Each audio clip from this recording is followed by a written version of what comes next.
couple of quick psychological principles I want to give you. Two of the mechanisms that we have inside of our kind of cognitive emotional system that I think prevent us from success are what I call emotional estimation, and number two, seeing only validation. So say these with me. I'm going to say them once and then I want you to repeat them. Emotional estimation and seeing only validation. Say them with me. Emotional estimation and seeing only validation. A lot of big, obscure words, but we'll dig into them a lot. Emotional estimation and seeing only validation.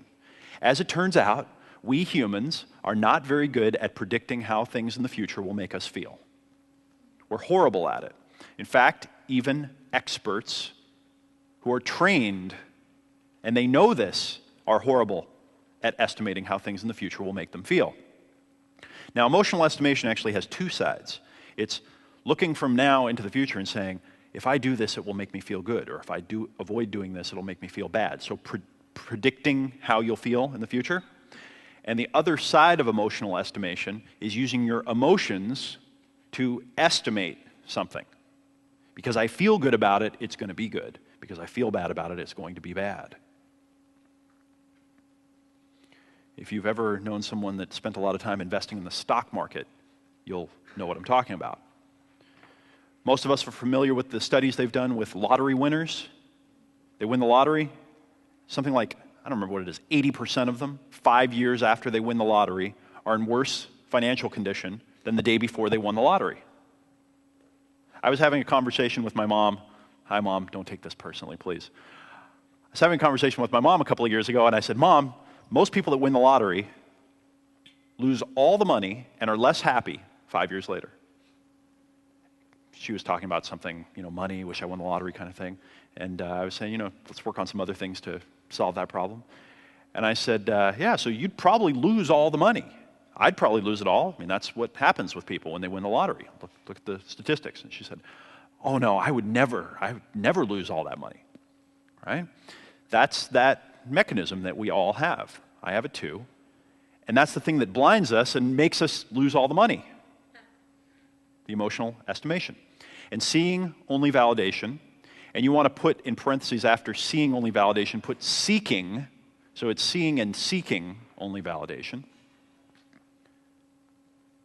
I once heard someone say that people don't go to therapy to get fixed. They go to therapy so that someone will sit there and say, oh, wow, that must have been hard. I'd feel the same way if I were you. That'll be $175 an hour. And I don't mean to criticize. I mean, I've known some spectacular and amazing therapists and so forth. But I think you get the point. And what do we do most of the time? We sit around and go, oh, yep, that's where I was right. Yep, that's where I'm smart. Oh, yeah, I was right there too. Oh, yeah. Oh, see, I was thinking of that thing before you even said it. I was just going to do that. Oh, you think that's good? You should have heard what I did in my past business with this other guy before we got arrested. So we just look for where we're right, and we don't see where we're wrong. We just don't do it. Emotional estimation, seeing only validation. Examples we're going to talk more about in the program are hiring people that you like. Emotional estimation. Wow, I really like you. I got a good feeling about this. How do those usually turn out? Expensive.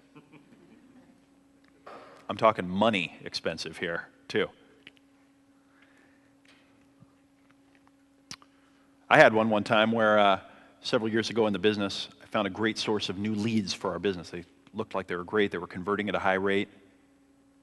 And I said, okay, well, let's build some systems and set them up because we're going to be buying a lot of this type of lead. You could buy them by the million. Let's just say I was doing a little bit of emotional estimation. You ever test something or put something on the market or run an ad and all of a sudden you get all these results and then you sit for days calculating how at $1,200 an hour, 24 hours a day, oh my God, and then you're like making Excel spreadsheets with how much money you're going to make and thinking about it. Who's ever done that when you had a little success? All right, great. And then what happens 97% of the time afterwards? It's just not, it doesn't work out quite that way, right? That's emotional estimation. And another one that's very common, is this idea, this notion that we get that reaching the objective we want, reaching the goal that we want to reach in life, is somehow going to permanently solve all of our problems. Again, weird, interesting, but we kind of all do it. I'm going to get to this goal, I'm going to make $5 million, and I'm going to get the $5 million in the bank. And then, that's it. All of my problems will be solved. And what we typically fail to take into consideration is it's still going to be you. You're going to bring you with you to that $5 million. Emotional estimation. So the answers to these things, and again, these are things we're going to be covering a lot in the program, are two little processes that I've kind of learned, modeled. Most of these have just come from the outside world, like most of the things I'm going to share. It's the combination that's important. Number one, write this down, data-driven decisions. Data-driven decisions. If you're not using some data that's coming from outside of this dome piece of yours to make your decisions, you're probably erring in some way. Data-driven decisions. And the other is a little formula that I like to use, and I call it test, model, project. Do a test, build a little model with the results, and then project. Test, model, and project. If you use these two little ideas, data-driven decisions and test, model, and project, it will help a lot. You'll at least be starting with a strategy or a process that will get you off on the right foot. And then if you can try and notice when you and other people are estimating emotionally and just looking for validation and for where you're right, I think you can do well.